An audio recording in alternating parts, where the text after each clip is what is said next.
오늘 기도하실 말씀은 사무엘상 25장 23절부터 32절까지입니다. 그 중에 26절 봉독합니다. 내 주여 여호와께서 살아계심을 두고 맹세하노니 내 주도 살아계시거니와 내 주의 손으로 피를 흘려 친히 보복하시는 일을 여호와께서 막으셨으니 내 주의 원수들과 내 주를 해하려 하는 자들은 나발과 같이 되기를 원하나이다.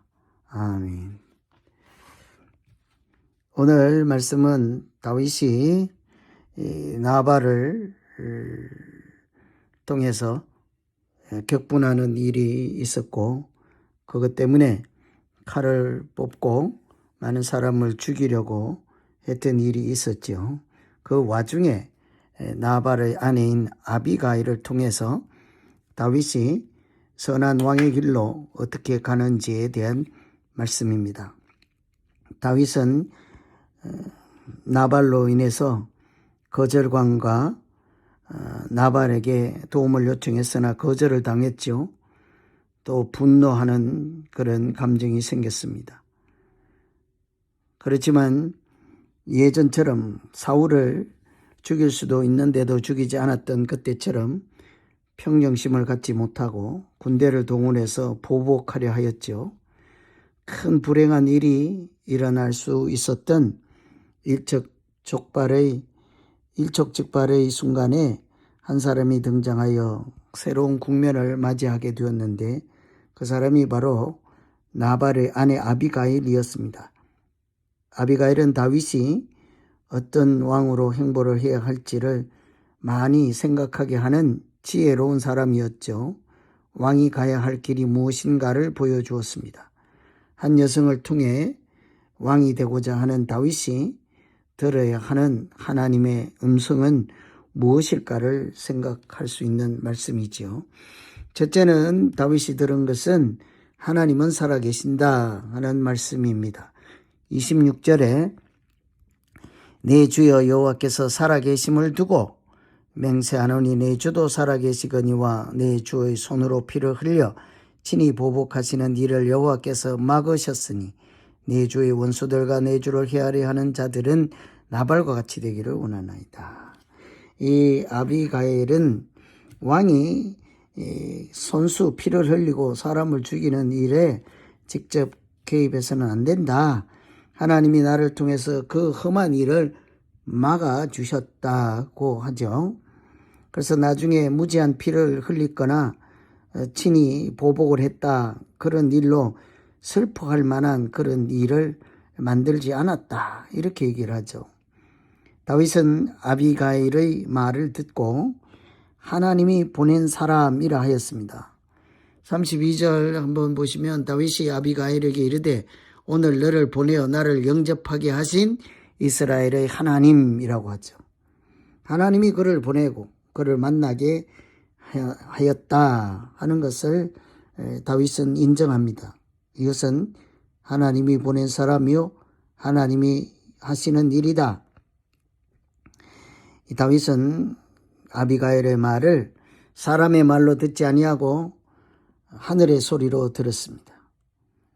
그래서 다윗은 아비가일의 지혜를 칭찬하여서 뿐만 아니라 친히 보수하는 일을 막았다 하죠.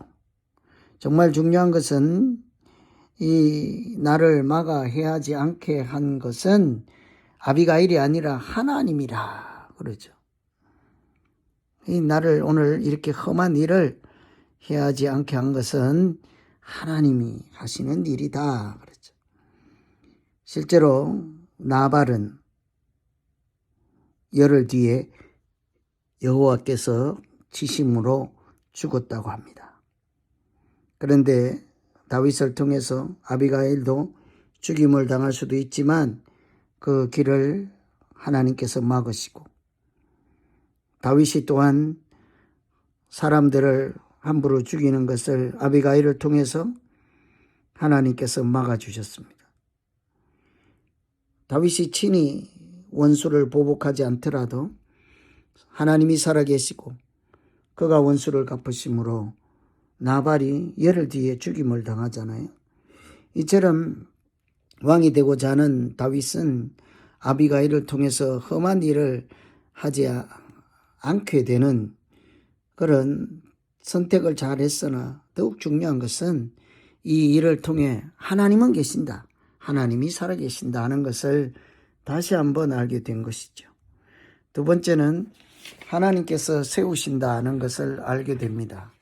28절에 주의 여종의 허물을 용서하여 주옵소서. 여호와께서 반드시 내 주를 위하여 든든한 집을 세우시리니 이는 내 주께서 여호와의 싸움을 싸우시며 내 주의 일생에 내 주에게서 악한 일을 찾을 수 없음이니이다.